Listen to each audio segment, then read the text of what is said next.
صحیح بخاری حدیث نمبر 818۔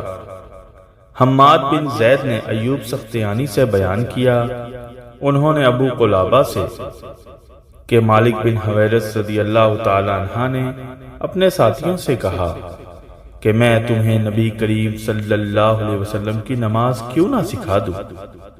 ابو قلابہ نے کہا، یہ نماز کا وقت نہیں تھا مگر آپ ہمیں سکھانے کے لیے کھڑے ہوئے، پھر رکوع کیا اور تکبیر کہی، پھر سر اٹھایا اور تھوڑی دیر کھڑے رہے، پھر سجدہ کیا اور تھوڑی دیر کے لیے سجدہ سے سر اٹھایا اور پھر سجدہ کیا اور سجدہ سے تھوڑی دیر کے لیے سر اٹھایا۔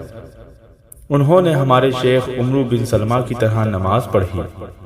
ایوب سختیانی نے کہا کہ وہ عمرو بن سلمہ نماز میں ایک ایسی چیز کیا کرتے تھے کہ دوسرے لوگوں کو اس طرح کرتے میں نے نہیں دیکھا۔